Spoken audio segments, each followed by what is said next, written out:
You might think respect is built in moments of greatness, when you win, when you shine, when others applaud. But the truth is, respect isn't earned in the spotlight.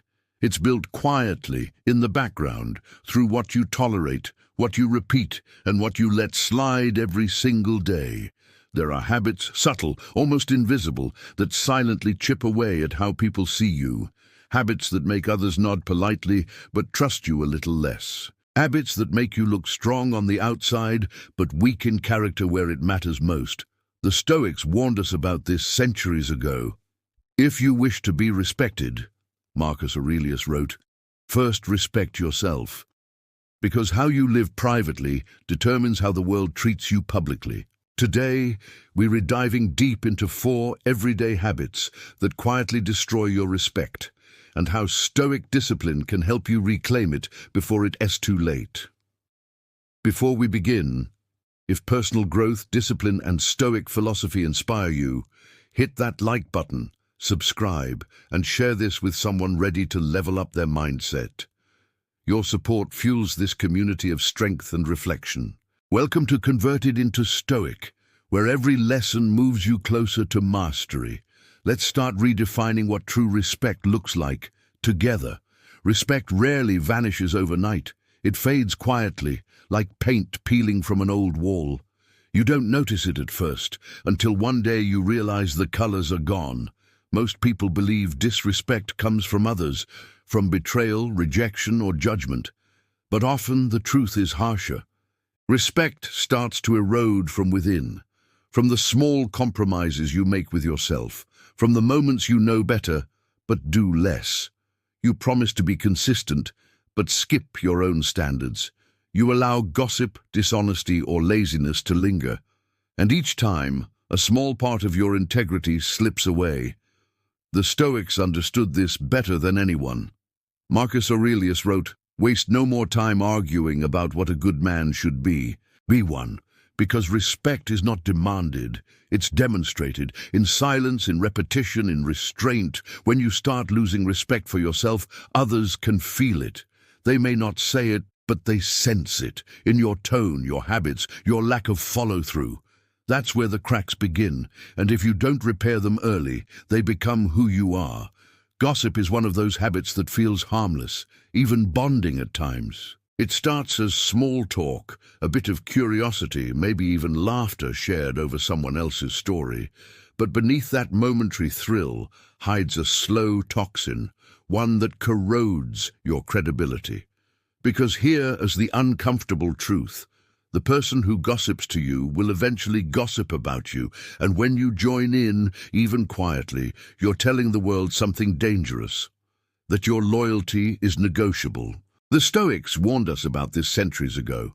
Epictetus said, if it's not your concern, don't say it.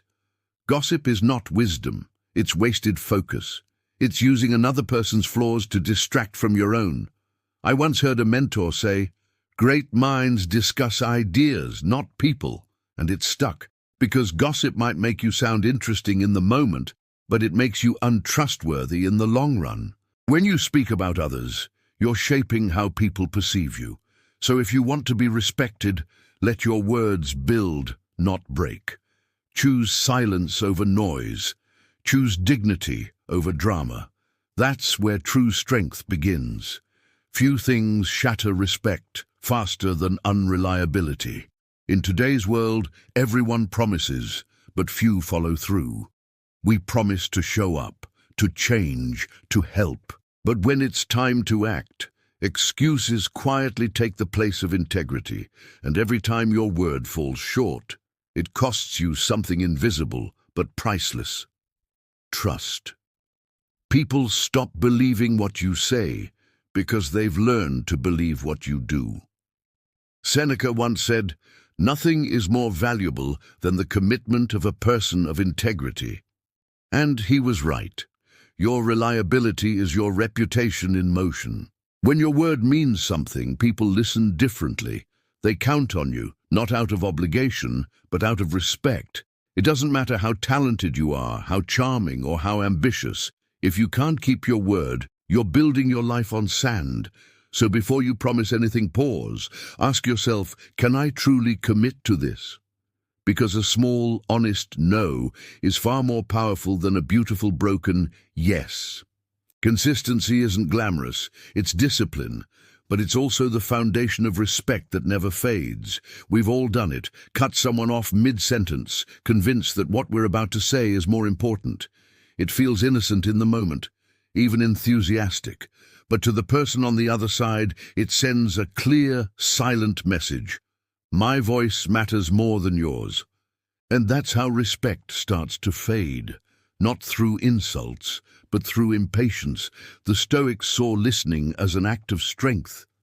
Epictetus, who started his life as a slave, reminded his students, "We have 2 ears and 1 mouth, so that we may listen twice as much as we speak." When you interrupt, it's not your intelligence that's speaking. It's your ego.